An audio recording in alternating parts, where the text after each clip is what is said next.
네, 안녕하십니까. 오늘 2022년 기능성 소화불량증과 함께 위식동류질환 공개 강좌를 시작하겠습니다. 많이 바쁘신데도 불구하고 관심을 가져주시고 이렇게 참여해 주셔서 감사합니다. 일단 기능성 소화불량증 질환을 이해할 필요가 있는 거는 이게 이제 자주 있다는 거하고 증상이 나타났을 때 혹시 위암이지 않을까 굉장히 겁을 많이 내시는데, 자가 진단 그리고 효과적인 치료를 위해서 보통 이제 있는 인터넷을 많이 보시는데, 이런 정확한 어떤 강의 자료를 통해 가지고 건강하고 질 높은 생활을 영위하는 것이 이 강의의 목적입니다. 일단 우리가 이제 소화불량증 하면은 소화가 안 된다는 거로 이해를 해서 되게 체했다, 더부룩 하다, 배가 터질 것 같다, 가스가 찬다 이렇게 하지만은 실은 상복부가 쓰리고 아프다, 돌덩이가 매달려 있다도 소화불량증의 하나의 증상으로 포함이 됩니다. 그래서 이제 그 기능성 소화불량증 예가 많은데요. 가장 특징적인 예는 이분인 것 같습니다. 18년 동안 이제 병원을 다니고 계시고 굉장히 잘 살고 계시는데 이제 시작이 있었다는 거죠. 2003년 6월에 2주 전부터 갑자기 음식을 드시기만 하면 토할 것 같다라고 이제 말씀을 하셨고요. 그때 이제 처음 증상이기 때문에 위내시경과 복부 초음파를 시행하였습니다. 그래서 이제 담석증은 이제 그 증상이 없는 담석증이어서 원인은 아니었죠. 그래서 이제 그 어떤 사건 통해서 일본 방문 후 다시 메스꺼움과 증상이 시작했다. 그리고 소화가 되지 않아서 이제 3kg의 체중 감소가 있다라고 말씀하셨는데, 그게 이제 벌써 5개월 내지 6개월이 지난 시점이었기 때문에 이분은 이제 기능성 소화불량증으로 넘어가기 시작을 한 거죠. 그리고 상복부 통증과 소화불량, 통증이 이제 나타나기 시작했고, 그리고 이제 소화제를 먹어야 할 만큼 불편함이 계속돼서 2년에 한 번씩 내시경을 시행을 하였습니다. 그리고 특히 이제 위식도 역류질환이 나타나기 시작했습니다. 그래서 우리가 이제 항상 기능성 소화불량증, 위식도 역류질환 별개의 질환일 수도 있지만 같이 나타날 수도 있고 시기에 따라서 이거 왔다 갔다 할 수 있다는 것을 이제 여기서 시사를 하고 있습니다. 그리고 이제 그 가끔 소화가 안 되면서 여전히 이제 묵직한 느낌이 있다. 그래서 복부 초음파를 또 하게 되었고요. 그리고 이제 지속된다. 2019년에 소화가 안 되고 답답하면 설사, 드디어 설사가 시작을 했습니다. 그래서 과민성 장증후군도 증상이 동반되었기 때문에 이분은 이제 대장경 검사 이상이 없으니까 과민성 장증후군, 기능성 소화불량증, 위식동류질환이 같이 있는 중복증후군인 것 같다라고 이제 우리가 진단하게 되는 거고요. 가장 중요한 거는 이제 체중이 빠지긴 했지만 변화 없이 유지되는 그 기간이 길었다라는 점에서 우리는 큰 병이 아니에요 라고 18년의 흐름을 통해서 말씀을 할 수 있는 것이죠. 그래서 기능성이란 무엇인가 라고 하면, 예전에는 기질적 구조적 원인이 없기 때문에 신경성이라는 말을 사용했지만, 신경성도 있지만 실은 다른 그 신경 쓰는 거 외에 스트레스 외에 다른 것도 있기 때문에 요즘에는 기능성이라는 말을 많이 선호합니다. 그래서 특히 이제 위내시경 복부 초음파 검사에서 별 이상이 없었으니까 이거는 기질적 질환은 일단 배제가 되는 것이고요. 이런 분들이 9%밖에 이제 이런 기질적 질환이 있다는 분은 9%밖에 안 되니까 나는 확률적으로 이제 91%는 별병이 없는 거다라고 생각할 수가 있겠습니다. 그래서 기질적 질환의 가장 대표적인 거는 소화성 궤양인 거고, 이거는 구조적으로 궤양이 나타난 것이고 치료가 아주 쉽습니다. 왜냐하면 원인이 확실하니까. 그리고 이제 위암 같은 경우는 이제 큰 병이지만 일단 내시경적 시술 또는 수술, 항암 치료 등 이제 할 수가 있고 조기 진단이 이제 관건이 되겠습니다. 그래서 이상을 통해서 이제 기능성 소화불량증 이미 아시겠지만 가장 중요한 거는 지속적이거나 반복적이다는 게 핵심이 있는 겁니다.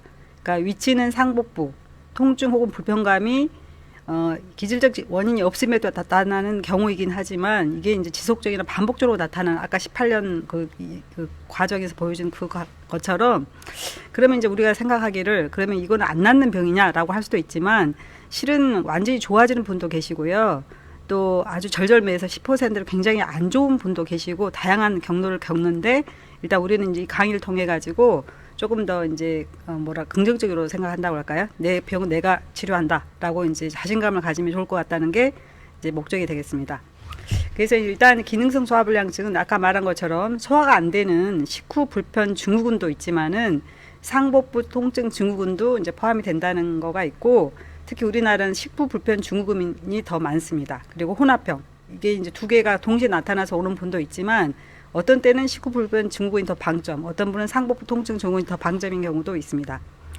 그래서 일단 이제 그걸 구체적으로 나누면은 조기 포만감이라고 하는 거는 저희가 이제 물어봅니다. 이런 증상이 식사하고 난 직후에 나타나는 것인지 식후에 2시간 지나서 나타나는 것인지 물어보면은 또 말씀 잘 하시는데요. 이제 식사를 시작하자마자 위가 꽉 찬 것 같다라고 하면은 조기 포만감을 의미하는 건데, 이거는 되게 이제 이완이 안 돼서 그러는 거고, 불편한 식후 만복감은 이게 이제 그 배출이 돼야 되는데 위에 머무는 시간이 길어져서 생기는 이제 그 약간의 기전도 다르고 증상도 다르는 건데, 일단 이러한 증상이 일주일에 3일 이상 있어야 되는 겁니다. 그러니까 예를 들면 내가 일주일에 어쩌다 한 번, 한 달에 한 번, 이거는 이제 우리가 기능성 소화불량증이라고 하지 않습니다. 그리고 일단 이제 그 통증이 있는 거, 통증은 식사와 관계가 없습니다. 그냥 식사 굶어도 통증이 나타날 수 있고 밥 먹어도 통증이 나타날 수 있는데, 대개는 이제 그 타는 듯한 화끈거리는 느낌이 이제 속쓰림이라고 표현을 하는 거고요. 통증은 이제 구체적으로 불편감이 아니라 아프다라고 이제 하는, 그래서 저희가 통증이요 불편감이 하면 또 정확히 통증이에요 이렇게 말하는 분도 있고, 불편감인데 통증인지 잘 모르겠다 이런 분도 계시고 해가지고, 이런 경우는 상복 통증 증후군으로 이제 분류를 2개를 나눠서 그냥 치료가 조금 뭐 비슷할 수 있지만 좀 다르기 때문에 분류를 하고 있습니다. 그렇지만 이제 기능성 소화불량증에 이제 그 같이 나타나는 경우 증상이 여러 가지가 있는데, 상복 팽방감, 그리고 트림이 이제 계속 나온다, 그리고 오심, 메스꺼워서 전체를 탈 수가 없다, 또는 가끔 구토도 나온다. 구토는 좀 약간 더 강한 증상이긴 한데, 이제 기능성 소화불량증에서 구토가 없냐 하면 있지요. 그래서 이제 같이 동반되는 건데 아주 빈번하지 않아야 됩니다. 그래서 일단 이제 우리가 기능성 소화불량증 굉장히 흔하다라고 이제 말씀하시는데요. 대개 이제 지역 주민 대상 설문조사를 하면은 전체 인구의 8 내지 15%가 있는 거니까 저희가 10분 중에 1분 만나면 대개는 있다고 볼 수가 있고요. 그 환자는 물론 의사도 힘든 가장 큰 이유는 속 시원한 설명이 어렵다는 것이죠. 그리고 해결 방법도 또한 좀 어려운 경우가 많기 때문에 일단 좀 이게 깨끗한 그 이게 진단과 치료가 깨끗하지 않기 때문에 좀 힘든 질환이다. 그래서 이제 일단 그 우리가 아까 말한 거에서는 이제 9%만 기질적인 질환이 있다고 했는데요.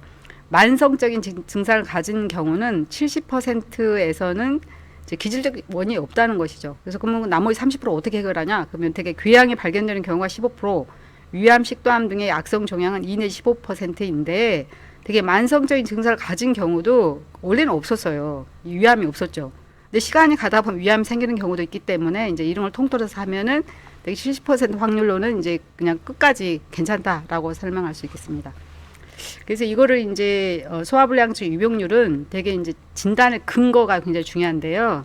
일단 우리가 이제 2011년도 다기관 전향적 연구에서는 1년에 한 달 이상 있는 증상이 있는 경우는 얼마나 됩니까? 라고 했더니 20.4%가 그렇다고 대답을 했고요. 그리고 이제 상복부 통증 증후군보다는 불편, 소화가 안 된다고 하는 분이 더 많습니다. 우리나라는 더 그렇고 일본도 그러는데, 서양에서는 반대로 상복부 통증 증후군이 더 많다고 되어 있습니다. 그래서 2017년에는 좀 약간 기준을 엄격하게 해서 이제 적용을 했더니 10.3%가 말씀하셨고요. 혼합형이 이제 한 25% 정도 나타나서 혼합형이 꽤 많다라는 것도 알 수가 있겠습니다.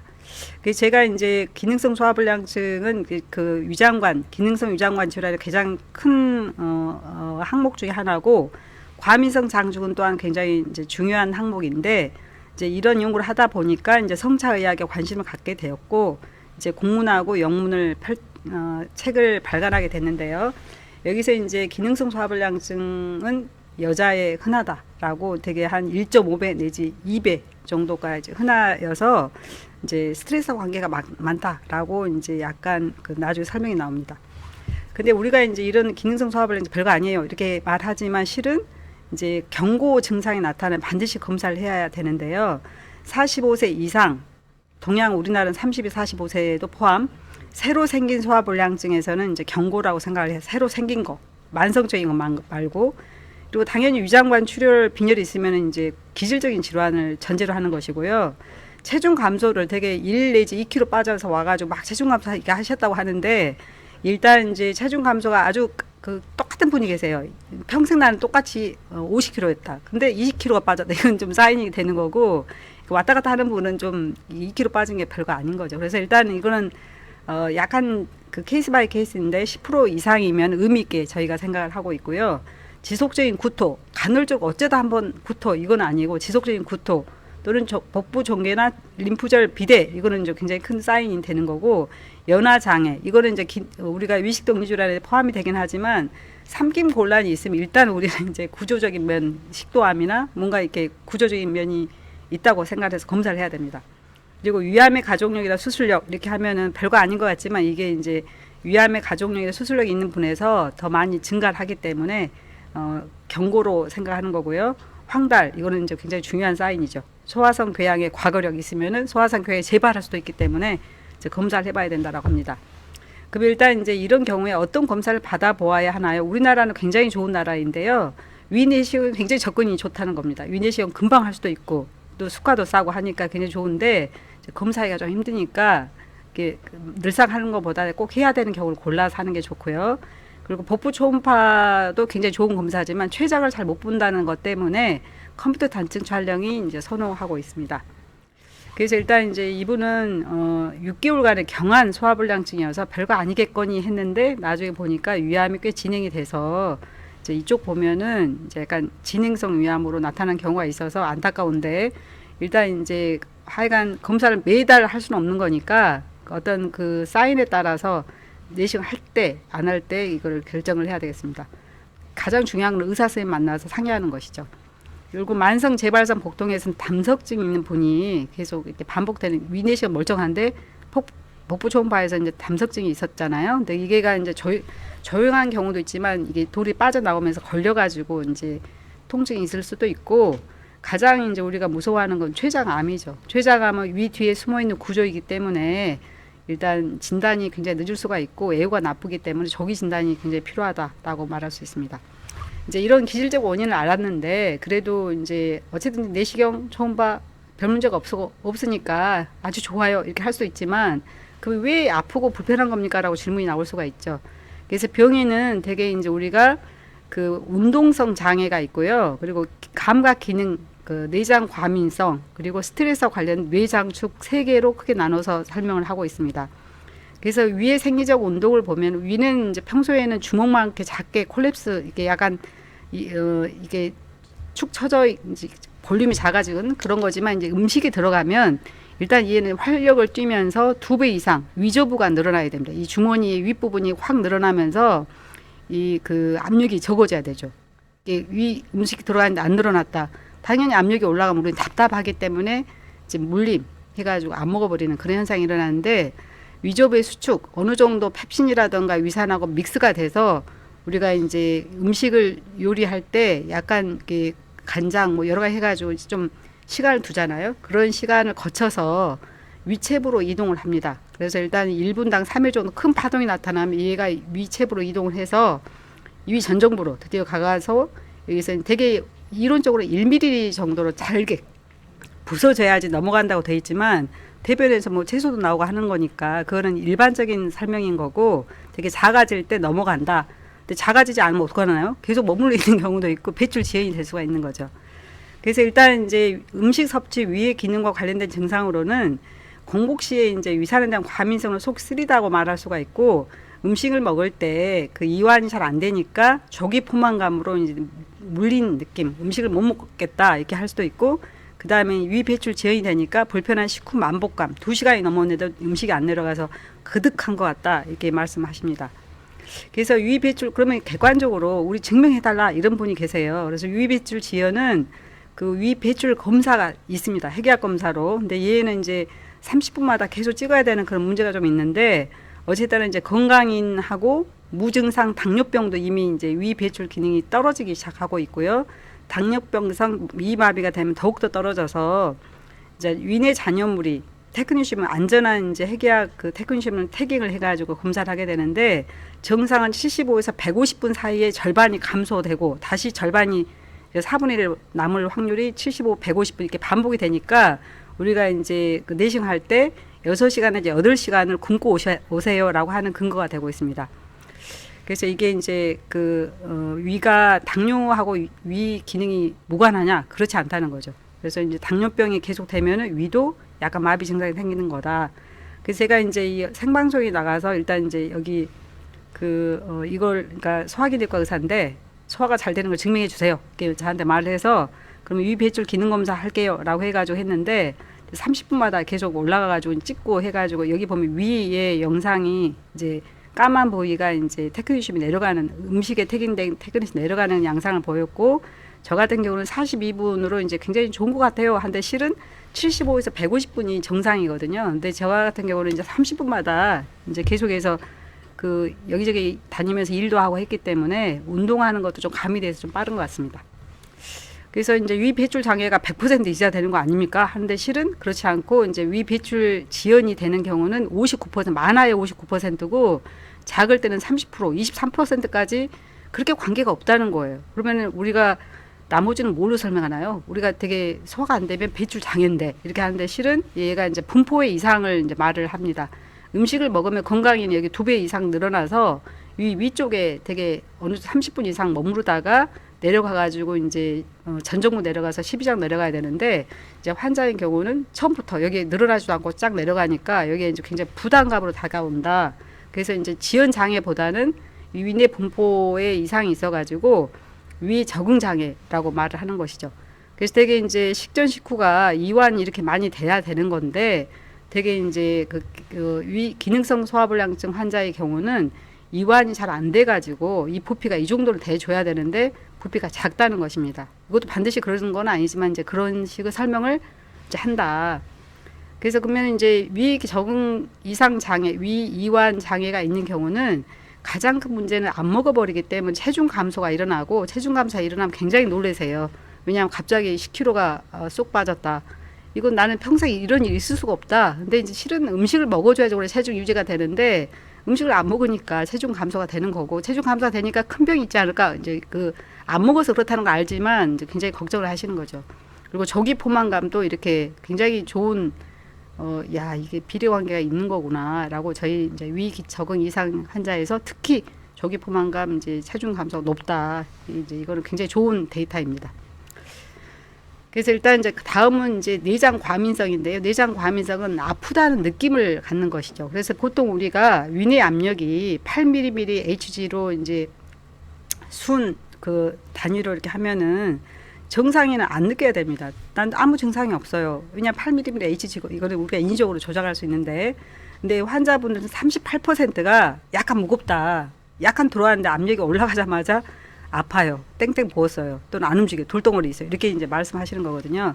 그래서 이제 이런 걸 설명하는 거는 가장 이제 많이 흔한 개념은 TRPV1이라는 위점막 통증 인지 수용체를 들고 있는데, 이제 얘가 이제 캡사이신 같은 그런 고초에 들어있는 음식 또는 위산이 들어오게 되면은 이 TRPV1이 이제 약간 활성화를 이제 발현이 되면서 상복부 통증 증후군을 나타낸다는 것이고, 여기 보면은 이제 굉장히 식후 불편 증후군, 상복부 통증 증후군에서 이제 이거보다 더 확 올라가니까, 그리고 재균을 하면은 굉장히 깨끗해지고 하니까, 야, 이거 TRPV1이 위 통증을 잘 설명하고 있구나라고 하는데, TRPV1은 위 통증뿐만이 아니고 이제 식도, 대장, 과민성 장증후군의 통증을 잘 설명하는 어떤 개념이라고 할까요? 수용체의 표현인데 그거를 우리가 측정할 수도 있고요.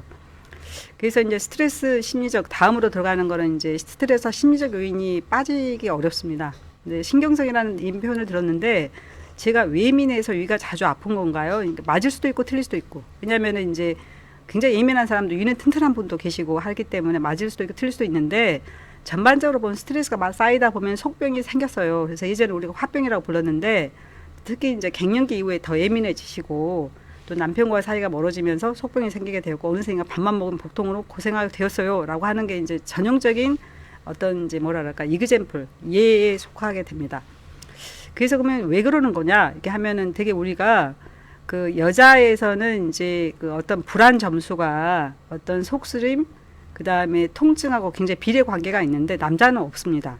그래서 남자는 이거 병인 그러니까 이런 아프고 뭐 이런 병인이 불안이라기보다는 TRPV1 발현과 같은 어떤 생리학적인 변화에 의해서 설명할 수 있는데, 여자분은 그거보다는 이제 불안 또는 우울 이런 게 설명이 더 된다는 이제 성차적인 차이가 있습니다. 그래서 이런 뇌장축은 어떻게 설명하느냐 하면은 우리가 스트레스를 받으면 뇌에서 스트레스 호르몬이 분비가 되는 거고요. 시상하부에서. 그러면 얘가 이제 위로 내려가서 위 운동 기능 저하 및 내장 과민성을 올리고 그리고 나서 이제 기능성 소화불량증이 발생한다는 것이죠. 그리고 또 하나는 이 그 위에서 느끼는 어떤 자극이 그러니까 뇌로 가서 여기는 문제 없어요. 이렇게 계속 이렇게 시그널을 보내야지 우리는 어떤 몸이 뇌랑 내장이 서로 연계되어서 우리 몸의 이제 기본적인 소화를 유지하게 되는 건데 이 내장에서 올라오는 시그널이 증폭이 된다는 겁니다. 이유 없이. 그러니까 통증 촉진이 이제 회로 활성화가 되고 또는 억제 회로가 감소가 되니까 결국 나는 스트레스도 없는데 아프다. 그래서 내가 스트레스 없어졌어요. 근데 난 계속 아파요. 이런 거가 이제 이런 거고 이제 이런 것이 뇌의 활성도 이상으로 나타난다는 것이죠. 그래서 대개는 예전에는 이제 기능성 질환은 아무것도 설명할 수 없는 안개예요. 이렇게 말했는데 실은 그게 아니고 이제 연구가 많이 되면서 또 기계가 발견이 되면서 펑셔널 MRI라는 거를 이렇게 개발하면서 보니까 머리를 찍어 보니까 이 전대상 피질이 그 근심 또는 우울 막 이런 거에 관계되는 것이 이제 과민성 장증후군에서도 이제 활성화가 계속 되어 있는 것이고 기능성 소화불량증 환자도 비례 관계가 있어요 하니까 지속적인 부적절한 피드백이 감정과 통증 조절하는 뇌 해석질 밀도 변화까지 유발한다라고 되어 있습니다. 그러면 나는 한번 유발되면 나는 끝이냐? 그건 아니고 이제 플라스티시티라는 게 또 개념이 나와서 그게 해소가 되면은 그게 적어지기도 한다라고 이제 개념이 나와서 이게 뭐 불가역적인 변화는 아니다라고 설명할 수 있습니다. 그럼 이제 시간이 많이 갔는데 치료 전략. 난 치료 알기 위해서 이제 왔어요. 근데 치료가 이제 실은 우리가 다 알고 있는 거여서 이제 결국 이제 우리 병인을 이해하면서 이제 치료를 이것저것 해보는 거. 그래서 최근에 이제 어떤 분이 오셔가지고 자기는 내가 왜 자주 아픈지 단지 궁금하다는 거였어요. 그래서 이제 병인이 한 가지로 설명할 수가 없고 모든 사람 똑같은 게 아니에요. 어떤 사람은 신경성이고 어떤 사람은 아까 말한 TRPV 증에 발현이 많이 됐고 또 헬리코박터 염증 뭐 이런 식으로 다르기 때문에 이제 치료라는 걸 여기 이것저것 해봐야 되는 겁니다. 그래서 음식 식사 조절부터 약물요법, 정신적 심리적 접근 그리고 운동, 헬리코박터 제균 요법이 이제 크게 이제 나눌 수 있는 그런 전략인데요. 음식의 조절은 이제 일단 불규칙한 식사, 과식, 짧은 식사 시간이 좋지 않다는 거죠. 왜냐하면 우리가 음식을 먹을 때 위가 좀 느슨해질 수 있는 여유도 줘야 되고 좀 기분 좋게 해야지 호르몬도 많이 나오고 해가지고 이제 잘 이렇게 믹스돼서 위아래로 내려가서 이제 배출이 되는 것인데 너무 짧은 시간에 또 예측도 안 되는데 갑자기 밥을 먹고 막 이렇게 하면 우리 몸이 좋아하지가 않아요. 우리 머리하고 뇌와 이 내장 밀접한 관계가 있고 우리는 우리 몸을 위해줘야 되는 거거든요. 근데 이제 생활이 어렵다 보니 이렇게 되는 건데 일단 음식물 자체보다는 섭취 시의 환경, 심리적 상태가 더 영향을 미칠 수 있다. 이걸 어떻게 알 수가 있냐면 음악을 막 이렇게 배파간 음악을 틀어줄 때 식사 소화되는 거랑 굉장히 아름다운 음악, 내가 좋아하는 음악을 틀어줄 때는 굉장히 다른 거거든요. 그래서 이제 그런 심리적 상태가 더 영향을 줄 수가 있고 누구랑 식사하느냐 이게 굉장히 중요해요. 누구랑 불편한 상대랑 아니면 내가 좋아하는 사람과 이게 좀 굉장히 다른 거니까 일단 이제 환자 개개인마다 자신에게 맞는 음식을 먹고 맞지 않은 음식은 피하는 것이 좋다. 이게 이제 원칙이긴 합니다. 그래서 위산을 줄이는 약제를 이제 우리가 처방을 많이 합니다. 근데 왜 그걸 처방하는 거냐?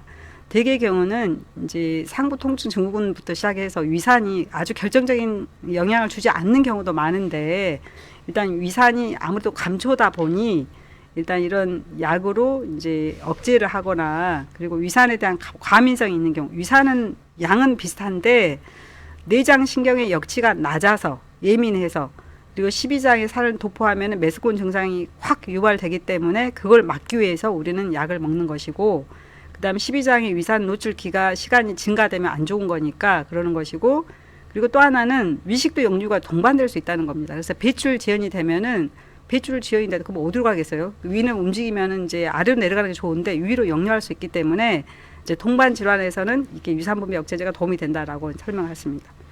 그리고 위기능 촉진제로서 이제 쓰는 약이 여러 가지 다양하게 있는데요. 이건 위 배출의 지연에 도움을 배출 지연 빨리 배출하게 되고 그다음 식후 위 이완 장애가 있는 경우에 이완을 시켜주는 이렇게 밀어서 유연을 시켜주는데 증상을 호전하기 때문에 우리가 이제 위기능 촉진제를 이제 사용하고 있습니다. 그래서 위 기능 촉진제를 크게 항도파민제 그리고 세로토닌 수용제 작용제로 크게 나눌 수가 있는데요. 되게 저 같은 경우는 이제 이거를 이제 소화가 안 된다고 하면은, 근데 좀 재밌는 거는 아픈 거랑 소화 안 되는 거가 왔다 갔다 한다고 말했잖아요. 그래서 아니 소화만 안 돼요 하면은 소화제만 줄까 이렇게 생각하는데, 실은 위산부비 억제 주면 또 도움이 되는 경우도 있기 때문에 일단 이제 약을 이제 케이스 바이 케이스로 써봅니다. 그리고 이제 기능성 소화불량증 환자에서 우울증, 불안, 건강염려증이 동반되는 경우가 흔합니다. 이건 어쩔 수 없는 이제 그 우리가 설문지 하면은 나오는 거고요. 그리고 우울증은 내장 과민성을 유발시켜서 소화불량증 증상을 악화시키는 것이죠. 그리고 심리적 안정으로 이제 효과가 있다는 보고가 있고, 그리고 이제 소화기 약물로 아무리 노력해도 안 되는 경우에 항우울제, 항불안제를 추가했더니 아주 좋아졌다 이런 보고도 있고, 또 이제 정 안 되면 정신건강의학과 가보라고 하거든요. 근데 갔다 오셔가지고 확 좋아지는 경우가 또 있습니다. 그래서 이제 이거가 나에 꼭 해당하는 건 아니지만 이제 그 가능성을 염두에 둬가지고 일단은 이제 고려를 해야 된다. 그래서 우리나라는 정신과 가는 걸 되게 무서워하시고 하는데, 되게 이제 미국만 해도 굉장히 그 정신과에 대한 그 호의도로 갈까요? 어떤 그게 굉장히 그렇게 다가오게 우리처럼 이렇게 거리를 두고 생각하는 게 아니라 굉장히 이제 한번 컨설트 해보자 이런 거가 많다고 해요. 그래서 일단 이제 뇌가 이거 불이 있는 건 좀 이상하지만 뇌에서 굉장히 시그널이 와서 우리는 아플 수도 있다라는 거를 우울증으로 이제 더부룩한 증상이 왔을 때는 우울증을 치료해 줘야만이 이제 좋아진다라고 하는 게 이제 이게 낫습니다. 그래서 운동이 또 이제 강조를 많이 하는데요. 운동이 이제 식후에 곧바로 운동하면 안 되죠. 되게 30분 내지 1시간 쉬었다가 이제 운동을 하기 시작하면은 일단 위 기능 촉진도 되고 하는 이제 근거도 있고요. 되게 규칙적인 운동으로 증상 30%가 호전됐다고 하는 건데, 이제 운동하면 우리가 기분이 좋아지잖아요. 이제 그것도 영향을 주는 것 같습니다. 그래서 헬리코박터 파일로리 감염증 치료가 이제 증상 개선에 도움이 됩니까? 이거는 이제 우리가 그럴 수도 있고 안 그럴 수도 있는, 전반적으로 이제 헬리코박터 제균은 도움이 되는 경우가 많기 때문에 동서양 막론하고 첫 번째 치료 전략입니다. 그래서 이런 위기능 소화불량증 이런 게 생기면 우리가 첫 번째로 헬리코박터 검사를 하자고 해가지고 있으면 위암 예방도 도움이 되기 때문에 이제 하는 건데, 이제 현실에서는 되게 이제 여자보다는 남자에서 도움이 되고, 특히 체중이 좀 많은 분들이 도움이 되더라. 이거는 무슨 의미냐면은 그 기능성 소화불량증이 이제 남자 같은 경우는 아까 TRPV1하고 그렐린을 이제 설명 안 했지만 이런 어떤 생물학적인 어떤 통과를 해가지고 이제 유발되지만, 여자분 같은 경우는 스트레스 이런 게 더 예민하다 보니 그쪽이 더 작용을 해서 재균해도 좀 안 될 수가 있다라는 거를 이해를 하셔야 됩니다. 그리고 이제 치료가 어려운 경우가 있느냐, 되게 우리가 10%를 말하지만 실은 이제 뭐 만족감에서 많이 달라지는 거죠. 그래서 이제 되게 한 뭐 40-50% 정도가 이제 글쎄요 뭐 별로 안 좋아졌어요 이렇게 말씀하시는데요. 여기서 대표적인 경우는 뭐냐면 기능성 위장관 질환의 중복 증후군을 설명할 수 있습니다. 아까 말한 것처럼 이제 그 18년 동안의 그 예를 보면은 기능성 소화불량증이 과민성 장증후군과 같이 오기도 하고, 또 이런 분들은 섬유근통, 편두통, 관절통, 방광통증 증후군, 뭐 불안우울 이런 것들이 굉장히 많은 경우가 다양하게 같이 옵니다. 그래서 어느 하나 이게 기능성 소화불량증만 좋아질 수가 없는 그런 상황이기 때문에 대개는 이제 같이 전체적으로 컨텍스트에서 봐야 된다는 걸 강조하고 싶고요.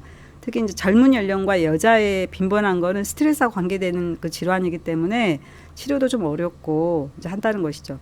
그래서 이제 중복 증후군이 있는 경우는 그 증상이 심하고 삶의 질이 떨어진다라는 특징을 가지고 있어서 우리 의사 선생님들이 다 이해를 하고 있습니다. 근데 이제 외래에서 전부 듣기는 좀 어려운데, 이제 그런 거를 본인이 이해해서 이제 분석이라는 게 좀 어렵지만 해서 이제 원인을 찾는 거가 중요할 것 같습니다.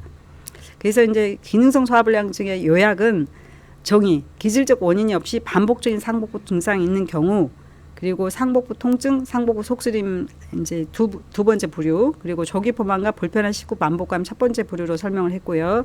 근데 얘가 믹스돼서 혼합돼서 나타나는 경우가 많다. 그 병에는 위 배출 장애, 위 이완 장애, 그러니까 배출 장애는 다 이해하지만 이 이완 장애 뭐예요? 이렇게 하는데 이제 첫 번째 스타트가 이완이 돼야 되는 게 거기서 막혀버리면 이제 체중이 많이 빠진다. 그리고 내장 과민성이 있고 스트레스와 심리적 요인 같은 경우는 뇌장축으로 설명할 수 있다라는 이제 병이 있다는 거고요. 치료는 이제 식이행동요법, 약물요법, 스트레스 조절, 헬리코박터 제균이 있는데 이제 어느 하나로 이게 결정적인 그 헬리코박터 위험이었어요. 그러면 제균하면 완전히 좋아지는 거죠. 그런 사람도 있고 또 제균했는데 하나도 안 좋아졌어. 이런 사람도 있는 거니까 이건 여러 가지 원인에 따라서 치료 방향이 달라질 수 있다라고 이제 말씀드리고 싶습니다. 그럼 여기까지가 이제 그 30분 해야 돼서 빨리빨리 진행한 거고요. 이제 제가 보기에는 이거 이해하기 되게 어려워요. 왜냐하면 저희도 이거 정리하기도 힘든데 이제 보통 일반인들이 이걸 이해한다는 거 참 어렵다는 걸 이해하고 있습니다. 근데 이제 강좌다 보니까 빨리빨리 해야 되니까 빨리 진행을 했고요. 다음으로는 위식도 역류질환 공개 강좌를 이제 하겠습니다. 되게 이것도 위식도 역류질환을 잘 이해가 제일 중요한데 이제 이해라고 하면 그게 별로 중요한 병이 아니에요라는 거를 이해하라는 것도 포함이 됩니다. 질환을 예방하자. 그리고 증상이 나타났을 때 자가 진단, 효과적인 치료로 건강하고 질 높은 생활을 영위한다. 그러니까 대개 경우는 우리가 질 높은 생활이 굉장히 기능성 질환에서 중요한 단어인데요. 질 높은 생활을 영위하는 게 중요합니다. 그래서 이제 예를 아까는 18년 동안 그거를 예로 길게 했는데 이제 45세 여자분이 가슴 쓰림과 목 이물감이 있어요. 그래서 가슴 한가운데가 타는 듯 쓰려요. 이건 굉장히 특이적인 위식도 역류질환의 특이적인 건데 목에 뭐가 낀 듯해요 하면 이제 이거는 이건 또 신경성이 아닌가 이렇게 생각할 수 있는데 이제 목에 뭐가 낀 듯해요라는 것도 이제 위식도 역류질환의 한 표현일 수도 있습니다. 그래서 위식도 역류질환 이미 말한 것처럼 그 삶의 질을 의미 있게 떨어지거나 합병증을 유발하는 합병증은 역류성 식도염과 그리고 이제 발해식도가 이제 나오는데요. 그거는 나중에 설명하겠는데 경도의 증상들 그리고 중등도 이상의 증상들 이렇게 좀 나누는 거는 경도의 증상은 일상생활에 영향을 주지 않을 정도이고 중등도 이상의 이제 증상은 대개는 외출을 안 한다던가 식사를 못 한다던가 잠을 못 잔다던가 이런 정도는 좀 약간 경하지 않은 증상이죠. 그래서 그 빈도도 이제 경도는 일주일에 2일 이상 그리고 이제 중등도 이상의 증상들은 일주일에 하루만 이상 있어도 이제 우리가 위식도 역류질환이라고 말을 할 수 있습니다. 그래서 이제 불편감은 이제 다 실을 수도 있는데 전형적인 증상 식도 증상입니다. 식도 증상은 식도의 아까 TRPVN 이런 걸 통해서 나타나는 증상인데 가슴 쓰림 그리고 이제 신물이 올라오는 거. 근데 신물이 보통 쓴물이 올라온다고 말을 많이 하세요. 근데 쓴물은 되게 이제 담즙이 위에 있다가 위산과 같이 역류할 때 우리는 쓰다고 표현을 하시는 거죠. 그래서 전형적인 식도 증상은 이제 식도 증상에서 가슴 쓰림과 역류 해서 이제 합병증도 이제 역류성 식도염, 발해 협착, 식도염, 암까지 이제 올 수가 있는 거고 그 다음에 이제 비전형적인 식도 증상은 되게 흉통 그리고 삼킴 곤란도 올 수 있고 목에 뭔가 걸려 있거나 붙어 있는 것 같다 인후두 증상 그리고 이제 막 목소리를 낼 수가 없으니까 계속 이렇게 한다던가 이제 하면은 변호사들은 힘들죠. 이게 말을 이제 지금 변론을 해야 되는데 자꾸 이렇게 하니까 굉장히 힘들어서 이제 검사도 하는 경우도 있는데 비전형적인 증상이 조금 치료가 어렵습니다. 그래서 39세 여자분이 실제 이제 외래 오셔서 2년 전부터 증상이 발생했어요. 점점 더 심해지고요. 식도에 임신이 걸려 있는 것 같아서 가끔은 물을 먹어도 넘어가지 않아요. 물이 안 넘어가요. 이제 이거 물 안 넘어가는 거는 약간 신경성일 수도 있습니다. 왜냐하면 안 넘어가는 게 고형식 이건 설명이 되지만 역류 구취가 올라오고요. 자꾸 체해요. 두통도 있고 마른 기침도 있고 이거는 이제 기능성 소화불량증과 같이 있을 수도 있고 두통, 편두통이 올 수도 있다는 거는 이제 같이 전신 증상이 있는 것이죠. 그래서 일단은 이제 두통으로 신경과도 방문했고 빈뇨로 비뇨기과도 방문했고 체중 감소 1, 2kg 이건 별거 아니라는 거를 이제 말하는 거고요. 최근 검사에서 내시경상 경도에 식도염이 있다고 들었고요. 버프초마 이상이 없다고 들었어요. 이렇게 이제 말했습니다.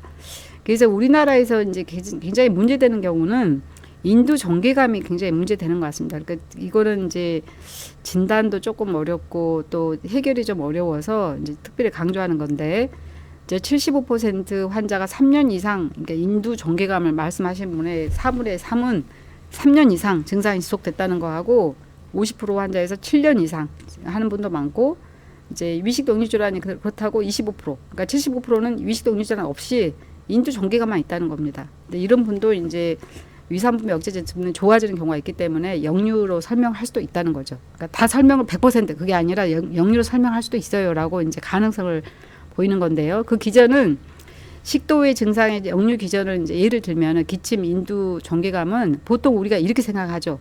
위에서 산이 올라오니까 식도를 건드려서 이 산이 이 인후두까지 올라와 가지고 기도 건드리고 뭐 심장도 이렇게 설명하는데 이제 이거는 아주 극히 일부이고요.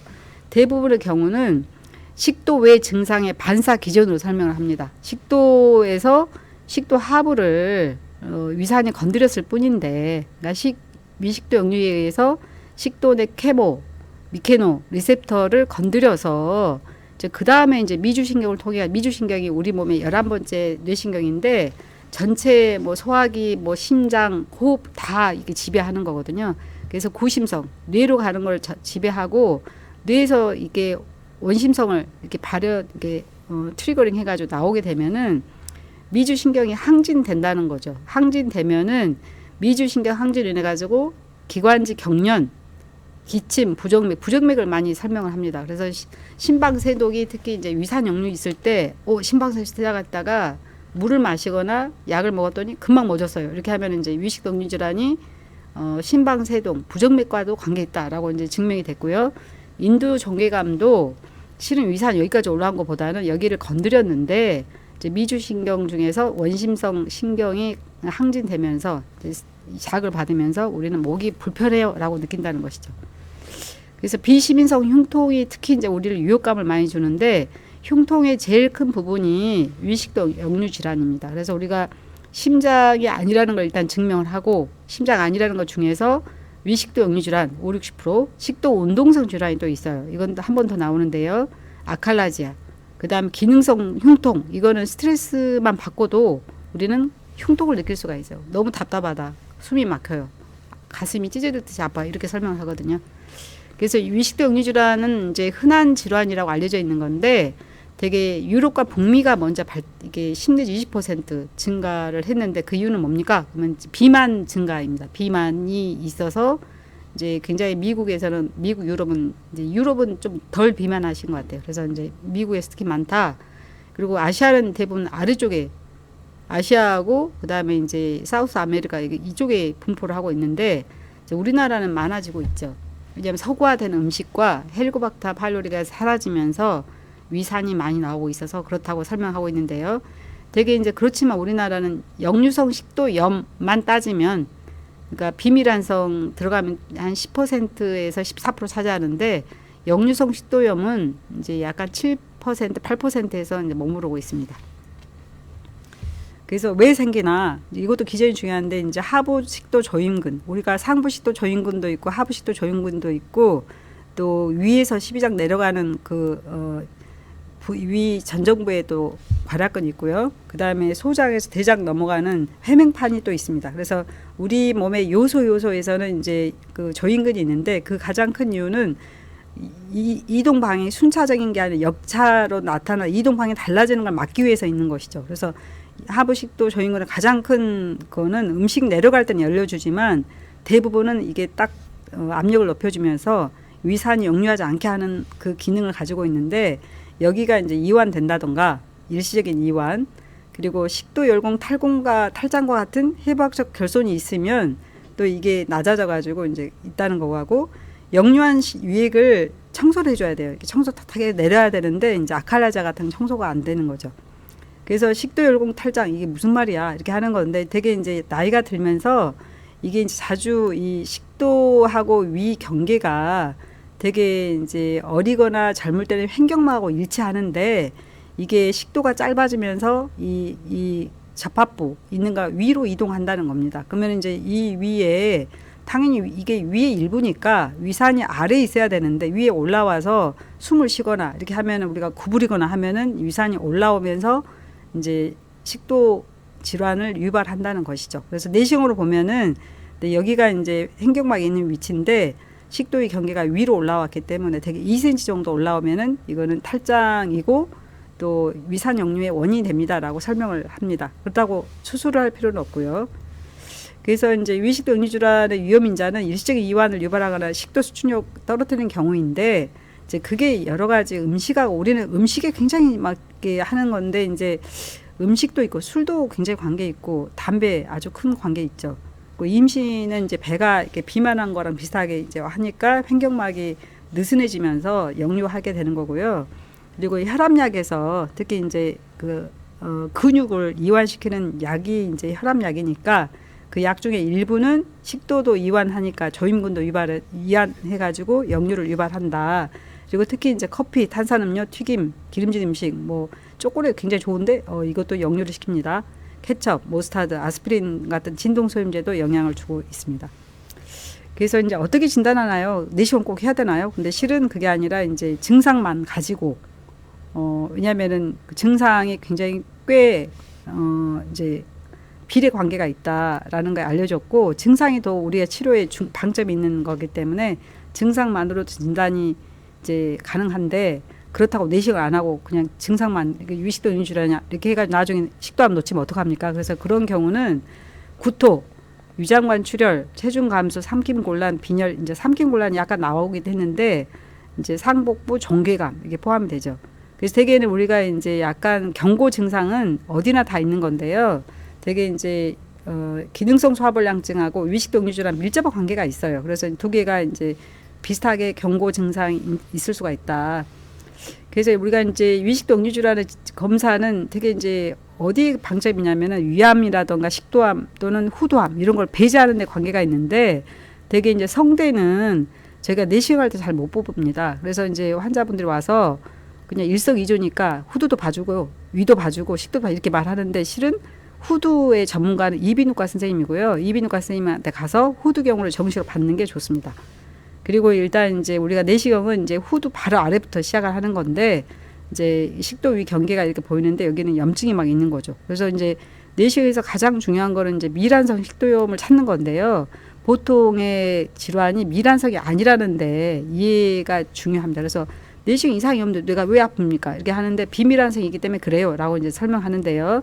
그렇기 때문에 민감도는 30 내지 50% 떨어진다는 거죠. 그래서 내시경이 전부가 아니다. 내시경 왜 합니까? 역류성 식도염 진단도 하지만 어떤 다른 질환을 배제하는 데 목적이 있다라고 이해하시면 되는데 어찌됐든 간에 역류성 식도염이 이제 심한 경우는 우리가 이제 그레이드를 해가지고요.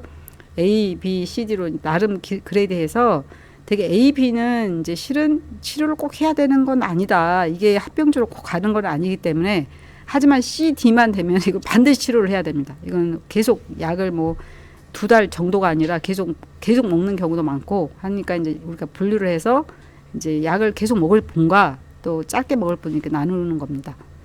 그래서 이게 이제 제가 발표한 논문이었는데요. 25,000명을 대상으로 해가지고 이제 아주 그냥 힘든 연구를 했었는데 이제 저도 좀 궁금했어요. 역류성 식도염과 이 비미란성 어떻게 나누나 그랬더니 역류성 식도염이 실은 14%밖에 안 되고 비미란성이 많다는 거예요. 그러니까 여기서 이제 기능성 식도가 좀 들어가긴 하는데 그만큼 비미란성이 굉장히 중요해서 내시경에서 이상이 없는 경우가 많아요.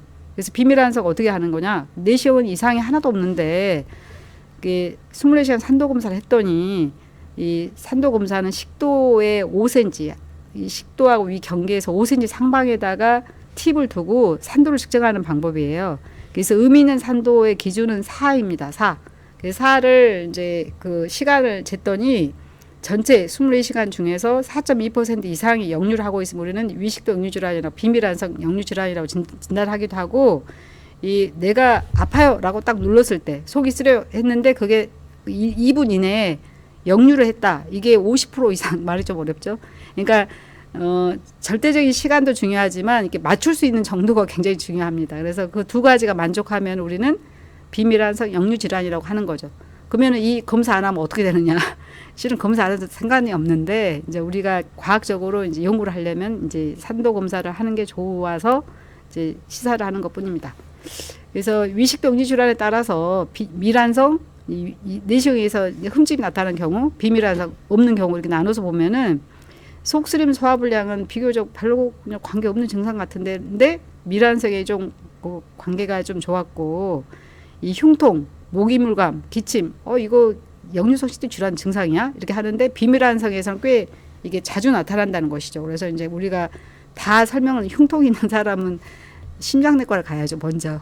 여기 소화기내과 올 게 아니고 거기서 배제를 해줘야 됩니다. 근데 이런 거의 양상이 좀 다르다라는 걸 설명하는 거고요. 약에 대한 반응도 다릅니다. 그래서 이제 미란성은 잘 낫는 걸로 돼 있어요. 그래서 미란성만 오면 야 이건 진짜 잘 낫는 거야.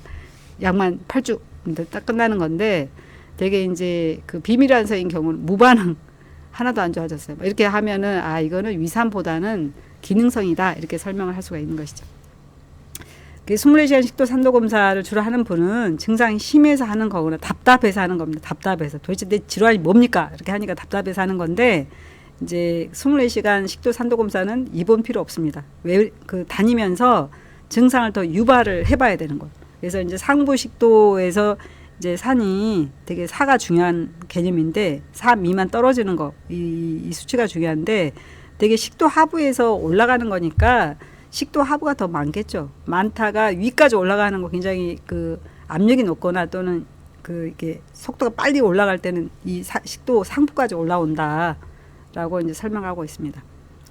그 외 쉬운 이건 너무 24시간 어려워요. 이렇게 하는 건데 이제 우리가 하는 거는 이제 위식동 위주라 그렇게 막 위험한 병이 아니기 때문에 되게 양성자본부 억제제, 칼륨 경쟁적 위산 분비 차단제 너무 어려운 말인데 이런 약을 사용해 가지고 이제 검사하는데요. 되게 2 내지 4주간 복용 후에 50% 이상 좋아져. 이거 50% 어떻게 내가 체크합니까? 절대적인 건 없어요. 본인이 판단해서 이제 강도라든가 횟수를 비교해서 50% 이상 좋아졌어요라고 하면 그거는 이제 위산과 관계 있으니까 위식도 응유질환이 되는 것이죠. 심각한 문제는 아니잖아요. 맞습니다. 이게 이제 심각한 문제는 아닌데 요즘에는 삶의 질이 엄청 중요해져 가지고 신체적인 측면, 통증과 불편감으로 활동을 안 하게 됩니다. 외출 안 하고 또는 잠을 못 자고 뭐 이런 거 있고 정서적인 측면, 병을 갖고 있을지 모르는 걱정을 하게 되고 사회 기능적인 측면, 이게 외식을 안 하세요. 밖에 나가서 먹기만 하면 나는 힘들거든요. 그러니까 사회생활을 하지 못하게 되기도 하고 생산적인 측면, 수면 자극으로 일상 근무에 영향을 미치게 되니까 삶의 질이 저하되니까 치료를 해야 된다는 겁니다. 그리고 또 하나는 합병증 발생 가능성이 조금 있어요. 그래서 일단은 내가 식도합 이게 하지만 우리는 굉장히 적지만 그 외국에는 또 많습니다. 그래서 고려해야 할 생활 습관들은 아까 말한 하부식도 조인근을 느슨하게 해주는 여러 가지 하는데 이제 체중 조절, 수면 자세 중요하다 이렇게 말을 하는데요. 여기서 과식하지 말고 소식을 한다. 그리고 이제 저녁 식사 후에 3시간을 앉아 있어라. 그리고 저녁을 되도록 적게 먹는다. 물을 많이 마시지 않는다도 이제 포함이 되고요. 엎드려 자는 게 좀 안 좋아요. 엎드려. 되게 반드시 누워 자거나 왼쪽으로 엎드려 자는 건 제일 안 좋은 자세고 그리고 또 굉장히 이제 희한하게 생각하는 건 토마토가 있다는 게 너무 놀라워합니다. 토마토가 약간의 위산 역류에 이제 일조하는 면이 있어서 토마토가 항산화 식품인데 토마토가 안 됐네 이렇게 이제 말씀을 하세요. 그리고 비만한 사람 체중을 줄인다. 굉장히 어려운 문제지만 복부 비만이 굉장히 문제가 있거든요. 그래서 복부 압력을 높이는 몸에 쪼이는 옷은 피한다. 그리고 이제 우리가 이게 일을 하잖아요. 그래서 구부려서 일하는 분이 계세요. 핸드폰도 구부려서 보고 이렇게 하면은 역류가 쉽다는 겁니다. 그래서 이제 식후에 곧바로 과격 운동을 하지 않는다. 약물 치료는 저희가 이제 그 위식도 역류질환에 이제 외래 왔는데 생활요법만 이렇게 강조하면은 안 오세요. 다음에 그래서 약물을 주고 약물은 역류성 식도염이 있으면 이제 8주 이렇게 말하긴 하는데 이제 증상이 있고 없고 왔다 갔다 하니까 증상이 있을 때 주로 드시라고 이제 설명하면서 되게 이제 이런 몇 가지 종류를 드리고 그다음에 유의 기능 촉진하는 이유는 뭐냐 그러면은 되게 이제 하부식도 과다근 조인근 압력이 올라가고 그리고 식도의 움직임을 또 이렇게 더 증폭시켜 가지고 이제 이 올라온 위산을 청소해주는 영향을 주기 때문에 하는 거고 그 다음에 신경성이 좀 가미돼 있을 때는 항우울제, 항불안제, 점막보호제, 하부식도 조인근 작용제를 쓰기도 한다. 근데 하여간 메인은 양성자본부 억제제하고 칼륨 경쟁적 위산 분비 차단제가 최근에 나왔는데 어쨌든 위산을 낮추는 약을 먹는 겁니다. 위산을 왜 낮춰야 되죠? 그러면 위산 분비 세포, 벽세포에서 위산이 나오는데 위산을 억제를 해줘야지 식도에서 역류하는 걸 억제해도 그러니까 역류해도 그냥 솜방망이니까 이제 그렇게 하는 거고 각 개인에 따라 맞는 약이 이제 좀 있다. 약 종류마다 좀 다른데 어떤 분은 부작용도 다르고 효과도 좀 다른 거인데 어쨌든 간에 이게 강한 위산 분비 차단제, 억제제를 먹음으로써 이제 증상을 빨리 완화시키기 때문에 경제적인 약물이다라고 설명을 하고 있습니다. 그래서 이제 먹는 방법이 굉장히 이제 많이 질문하는데요. 되게 양성자 펌프 억제제는 기본적으로 식전 30분 전에 복용하는 게 원칙입니다. 첫 식사 아침 나 안 먹으면 어떡하죠? 이렇게 하는데 약 먹고 얘가 정구제여서 약 먹고 이제 식사를 해줘야지 활성화 된다고 설명을 하는 거니까 뭐 우유를 드시든가 빵을 조금 드시든가 드시는 게 좋겠다고 하는데요. 최근에 나온 이 칼륨 경쟁적 위산분비 차단제는 식사와 관계없이 하루에 한 번 먹는 게 장점이라고 소개를 하고 있습니다. 그래서 4 내지 8주간 투여하는 걸 좋겠다고 하고 이제 효과가 불충분한 경우도 있어요. 그런 경우는 저희가 이제 양성자 펌프 억제제 같은 경우는 아침 저녁 2번씩 식전에 투여하는 것으로 이제 하고, 특히 나는 아침에 일어날 때 너무 새벽에 깨요 하면은 잠자기 전 저녁 식사 전에 드시라고 되게 하는 건데, 최근에는 이제 양성자 펌프 억제제 중에서도 식사 관계없다고 굉장히 장점을 내세우는 약도 있기 때문에 약에 따라서 또는 증상이 언제 나타나냐에 따라서 약을 달리 해가지고 도움을 받을 수가 있습니다. 그리고 하루 2번의 투여도 효과 없으면 추가 정밀 검사가 필요할 24시간 산도 검사 할 수도 있고 정신과 갈 수도 있는 거죠. 저희가 이제 그거는 의사 선생님하고 상의를 해야 되는데, 이제 주의사항이 있는데요. 위산 분비를 강하게 억제하면은 골다공증이 생길 수가 있어요. 그래서 이제 특히 여성에서 특히 나이 드신 여성분이 굉장히 젊은 남자 별로 관계 없어. 골다공증 별로 생길 일이 없으니까. 근데 이제 나이 드신 여자분, 특히 폐경된 분한테는 가급적 소량을 단기간 복용하는 것이 중요하니까 이게 약을 꼭 먹을 필요가 있는지 테스트를 해봐야 된다는 겁니다. 그래서 이제 약 먹으면 다냐? 실은 그렇지 않다는 거죠. 이게 4주 차에 58.9%밖에 효과가 없었고 8주 차에 71.2%, 야 30%는 완전 물이네, 물. 약이 아니라. 근데 그 이유가 뭐냐면은 미란성 잘 듣습니다. 비미란성인 경우 우울 점수, 불안 점수, 과민성 장증은 동반, 마른 체형, 여자 또는 동남아시아 호주가 스트레스가 많은가 봐요. 호주도 스트레스 많다는 게 좀 놀라운데 일단 그 결과가 그렇게 나와서, 그래서 일단은 이제 약제 반응에 영향을 주는 거는 벌써 위식도 역류질환, 특히 위산하고 관계가 있으면 반응이 좋겠죠. 원인이니까. 근데 과민한 식도 반응 좀 어려워요. 과민한데 어디까지 내가 위산을 억제해야 되는 건지, 그 다음에 기능성 식도 질환, 이거는 반응이 없죠. 당연히. 왜냐하면 위산이 원인이 아니었으니까. 그래서 약을 먹어서 효과 없다 그러면 이거는 이제 기능성이 아닌가 의심을 해봐야 됩니다. 34세 여자분, 윗배 불편감과 위산 역류, 평생 약을 먹어야 하나요? 완전히 낫는 방법은 없습니까? 이렇게 했는데, 이제 이런 분은 같은 경우는 이제 34세 젊은 여자분이고 하고 해서 그 스트레타라는 이게 몇백만 원 하는데요. 이걸 해가지고 여기 열을 가해서 이게 염증을 일으킨 다음에 얘가 비우되면서 압력이 높아지는 거, 하부식도 조임금 비우를 통해서 좋아지게 하는 방법이기 때문에 일단 이 하부식도 조임근이 문제가 있다는 걸 증명을 해야 돼요. 문제가 없는데 했다 그럼 바보죠. 왜냐하면 문제가 없는데 했으면 그거는 더 비우돼 가지고 그 음식이 안 내려가거나 부작용이 나타날 수가 있어요. 그래서 이제 그거는 의사 선생님을 상의해서 하는 건데, 이게 완전히 올마이트한 어떤 굉장히 좋은 치료라고 하기는 좀 어렵고, 현실적으로 꼭 효과 있는 사람만 골라서 하는 것이 현재 지금 트렌드다라고 말씀하고요. 일단 시간이 많이 돼서 미리 질문을 제가 해가지고 하겠습니다. 식도암과 관련이 있나? 이거 제일 문제예요. 식도암 관계 있다라고 하는 거는 외국에서는 관계가 꽤 있는데요. 발해식도가 이제 식도선암의 위험 인자입니다. 외국에서는 우리처럼 편평상피암이 많지가 않고 식도선암이 많습니다. 식도선암은 아래에 발해식도와 연관이 있는 거고요. 대개 발해식도가 벌써 3cm 이상이에요. 3cm 이상 길이가. 근데 우리나라는 3cm 이상 된 분이 별로 없어요. 동양에서는. 그래서 이제 그 역류된 위산과 비례 관계이기 때문에 식생활 주의를 하고 이제 발해식도일 때 약을 계속 먹어서 좀 좋아지는 경우도 있다라고 저희가 논문을 발표했습니다. 그래서 내시경으로 진단하는 것뿐만이 아니고 조직 검사를 해서 이게 진짜 발해식도인지를 진단해야지. 이제 여기 우리나라 같은 경우는 조직 검사하면 피가 좀 많이 나오거든요. 그래서 되게 개원가에서는 바이옵시 조직 검사하는 걸 무서워해요. 그래서 그냥 조직 검사 안 하고 발해식도인 것 같아요, 큰 병원 가서 진단 받아보세요 하면 저희가 조직 검사를 합니다. 약에 반응이 없어요 라고 하면은 과민한 식도다. 그러니까 과민한 건 뭐냐면은 제가 산도 4를 계속 강조했는데요. 산도 3 미만에서 실은 증상이 나타나야 되는데 4 내지 6 사이에 노출에 대해서 식도가 과민하게 반응하는 경우를 과민한 식도라고 부르고 있고요.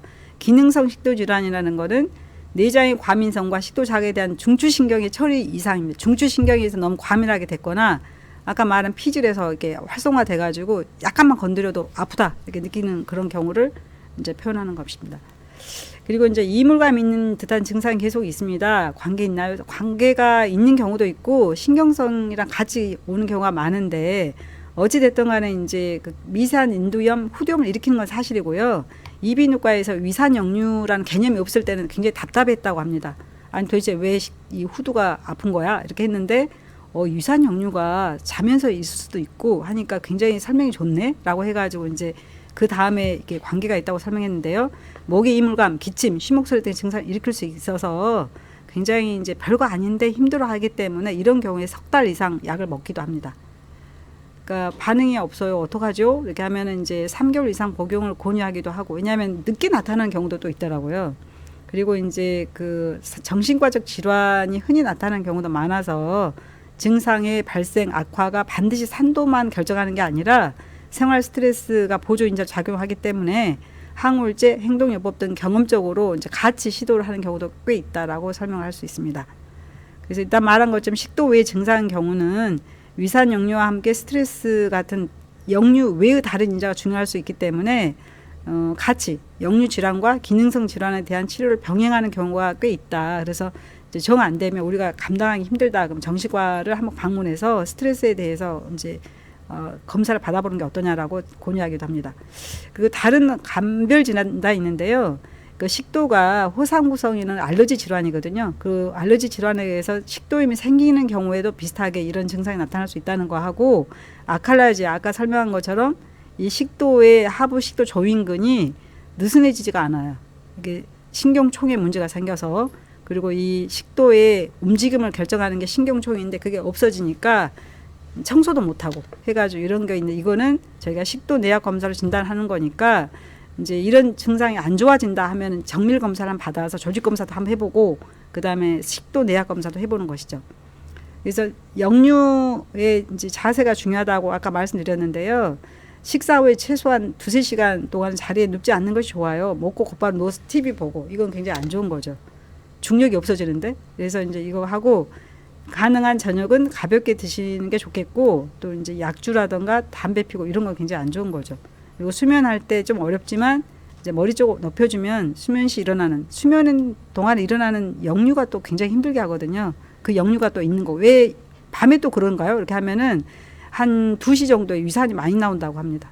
위산이 많이 나와서 야간 산 돌파 이런 개념이 또 있거든요. 그래서 그때 이제 증상이 심한 분이 좀 힘들어합니다. 그리고 이제 술, 담배랑 관계가 있는데, 담배에 함유된 니코틴이 위산분을 촉진하고 역류된 위산 청소를 더디게 하는 역할을 해요. 그러니까 담배가 안 좋습니다. 이렇게 말하고, 커피, 이거는 이제 위산분을 촉진하기도 하고 하부식도 과초인 남녀 떨어뜨려서 위산 식도로 잘 역류하도록 합니다. 라고 하고요. 남녀 차이가 있다. 그래서 역류성 식도염은 남성이 많이 걸리는데 속은 여성이 더 쓰리다라는 성차가 있다는 거 설명하고 결론입니다. 늦어서 죄송합니다. 위식동류질환 전형적인 증상은 생활습관 개선과 적절한 약물 치료로 대부분 만족스럽게 조절할 수 있다는 거하고, 비밀환성 역류 질환은 나눌 수가 있는데, 특히 불안, 우울 등의 정신적 요소가 있을 때는 이제 유산분비만 강력히 해도 증상이 좋아지지 않을 수 있다는 거 하고, 그리고 이제 증세 호전 후 약을 끊고 재반응 예가 많으므로 장기적인 투약이 필요할 수 있다. 그래서 필요할 때만 약을 먹는 방법도 있다는 거 하고, 그리고 이제 국내에서 위식동류 질환에 의한 식도 산화 발생 가능성이 매우 낮기 때문에 너무 걱정하지 않으셔도 되겠습니다. 이상 경청해 주셔서 감사합니다.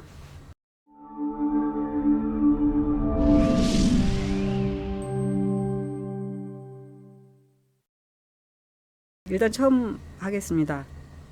그 아스피린 장기 복용자인데 위가 쓰리거나 아프면 아스피린을 끊어야 될까요? 라고 이제 하는 건데요.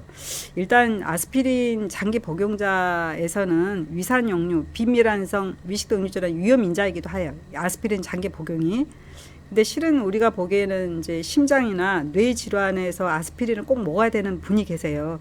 그런 분은 반드시 이제 아스피린을 드시면서 그 위산분비 억제제에 대해서 같이 병행하면서 조절을 해야 되겠죠. 그리고 그 이제 헬리코박터 치료를 하고 2차 치료한 후에 아주 편하게 지내고 있다라고 하면은 평생을 그거는 굉장히 이제 그 기능성 소화불량증에서 재균이 굉장히 좋았던 여자분이 계셔서 이제 고무적인 것 같습니다.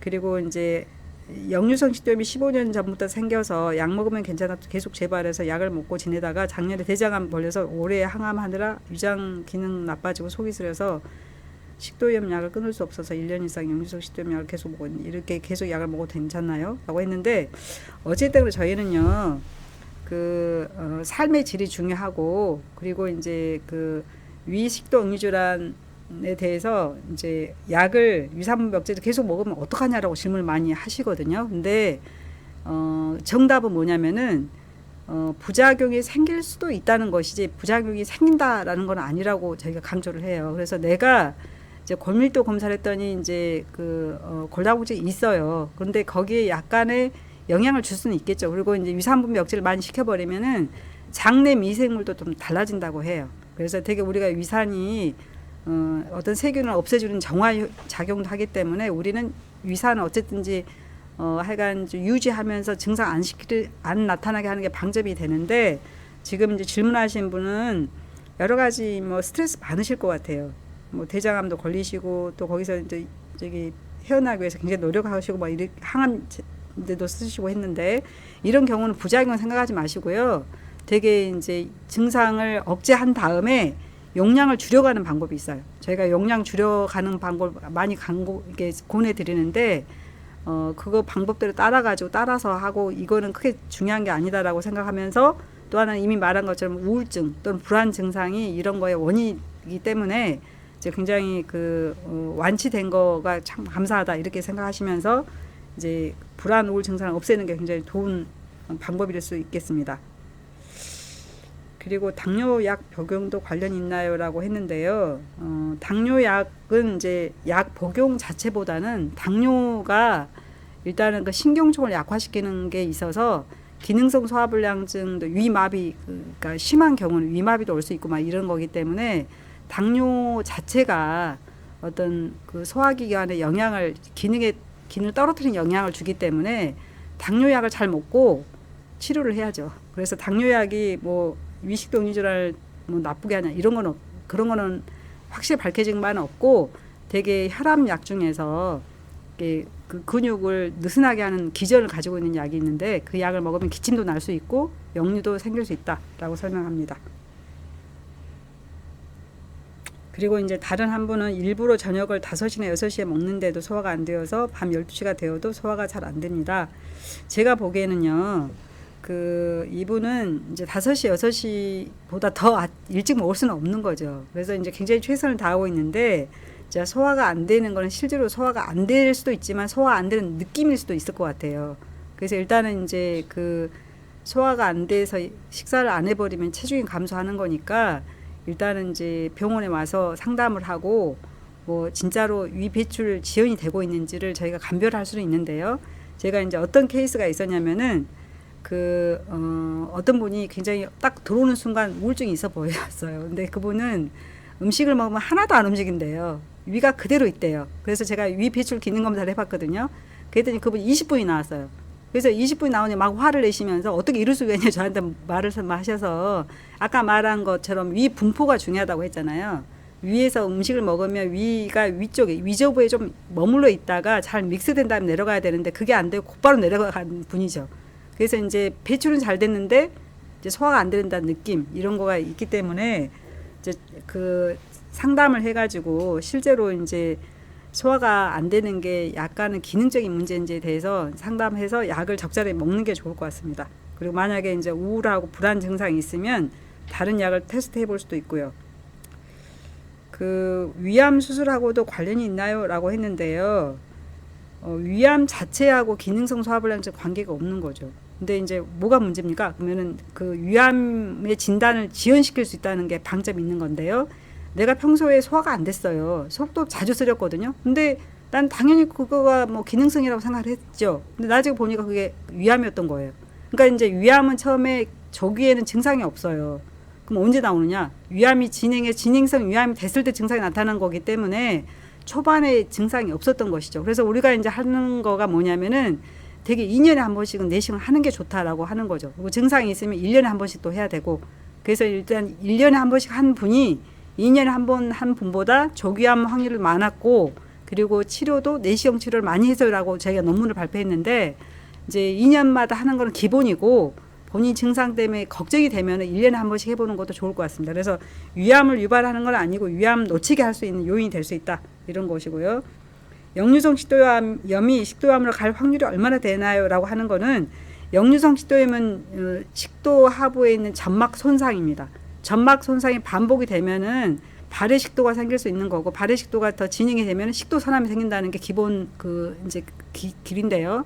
우리나라는 이제 그렇게 많은 분이 역류성 식도염이 있지 않다는 거예요. 실은 미국하고 유럽에 비하면 적다는 거하고, 그리고 역류가 많지가 않은 것 같아요. 그래서 일단 발해 식도가 생기는 확률도 굉장히 낮고, 발해 식도가 생겨도 3cm 이하가 많아요. 그래서 결국 이제 결론, 식도 선암 별로 생기지 않는다. 근데 또 예외가 있어요. 식도 선암이 있는 분이 또 있거든요. 그래서 일단은 이제 우리가 이런 위식도 역류질환이 있을 때는 1년에 한 번씩 해보는 게 좋은데, 특히 발해 식도가 있으면 저희가 말을 해드려요. 1년에 한 번씩 오시고 계속 모니터링을 해야죠. 그래서 일단은 내시경이 기본이 되는 거는 이게 별로 비밀환성 관계 없잖아요. 이렇게 했지만 이제 밀환성도 건져주고 이런 합병증을 진단해주기 때문에 되게 1년에 한 번씩 해보는 게 좋을 것 같고요. 그리고 이제 디카페인 커피도 역류성 식도 질환에 안 좋은가요? 라고 했는데, 기본은 카페인이 중요하니까 디카페인도 별로 관계 없다고 설명하면 좋겠죠. 근데 카페인에가 종류가 되게 많다고 해요. 그 카페인이 커피가 카페인도 메인이 있지만 다 그 외에 성분도 많이 있어서, 그거는 이제 디카페인을 훨씬 더 낮춘다. 그래서 디카페인이 좋긴 한데, 이제 카페인 없는 거 외에 다른 성분도 있기 때문에 본인이 판단해서 이제 조절하는 게 좋겠습니다. 그리고 이제 소화가 잘 안 되고 트림이 나고 배에 가스가 찬 것인지 왼쪽 배에 소리가 부르륵 소리가 납니다. 저녁을 먹고 4시간 정도 지나도 소화가 잘 안 되고 트림이 많이 납니다. 그러니까 이제 그 일부 분들이 트림을 많이 말씀하세요. 그러니까 트림은 실은 공기가 나오는 건데요. 되게 이제 공기가 나오는 가장 소스는 뭐예요? 이렇게 하면 우리가 상부 식도 조임근이 있는데, 우리가 호흡을 하게 되면은 되게 이제 그 상부 식도 조임근이 호흡에서 공기가 안 들어가게 막아줘야 되잖아요. 기도로 다 가야 되니까. 근데 가끔 그게 좀 부적절하게 되는 경우가 있어서 이제 이 공기가 식도로 넘어가 가지고 그게 이제 압력이 되니까 트림이 자꾸 나오는 거고, 또 그거가 아래로 잘 이제 연도군대 내려가면은 이제 그런 일이 없는데 그게 안 되는 경우가 있어서, 대개 경우 트림은 기본적으로 약간 기능성이라고 저희가 생각을 해요. 그리고 이제 그 복부에 소리가 나는 거는 되게 소장에서 소리가 나는 건데, 소장에는 기본적으로 액이 들어 있습니다. 그러니까 그 뭐 췌장액도 나오고 담즙도 나오고 또 위산이 내려가는 경우도 있고 해가지고 액이 들어 있는데, 그게 이제 조화롭게 움직일 때는 그게 흡수되고 또 배출되고 이렇게 반복이 되지만, 이게 이제 불협화음이 나타나는 경우는 소리가 부르륵 나고 깜짝 놀랄 때가 있어요. 특히 밤에 잘 때 소리가 아주 크게 나면은 이게 병인 거 아니야? 이렇게 하는데, 이제 그게 만성적으로 계속 반복이 되면 병은 실은 아닌 거죠. 그분이 그냥 패턴이 그렇다는 거고. 그래서 일단 가스가 많이 나는 게 굉장히 고통스럽긴 한데, 일단 이것도 광의 기능성 질환이다라고 설명을 하고요. 그리고 하나만 더 하겠습니다. 왜냐하면 지금 시간도 없고 해가지고, 내시경 하지 않고 증상으로 역류성 식도염 약 처방 받아서 복용하는데 언제까지 먹어야 하나요? 진단을 해야 되나요? 이거는 이미 강의 내용이 나온 것처럼 경고 증상이 있을 때 내시경을 반드시 해야 되는 거고, 경고 증상이 없을 때는 그냥 이게 반복적으로 내가 느끼는 감각이기 때문에 약을 먹는 건데, 약이 효과가 없다라고 하면은 이제 기능성이 더 강해져서 어떤 우울 또는 불안 증상인지 알아봐야 되는 거고, 또 필요하면 정신과 가는 거고요. 그리고 이제 언제까지 먹어야 하는 거는 약을 먹어서 좋아지면 먹는 거고, 약을 먹어도 소용없다 그러면 안 먹는 게 맞으세요. 왜냐하면 그 부작용도 있기 때문에. 그래서 그거는 이제 이런 강좌에서 설명을 다 할 수는 없는 거고, 의사 선생님 만나서 이제 상의를 해가지고 결정을 하는 게 좋겠습니다. 그러면 일단 저희가 2가지 강좌를 하다 보니 늦어져서 죄송하고요. 일단 답변도 여기서 마치도록 하겠습니다. 경청해 주셔서 감사드립니다. 감사합니다.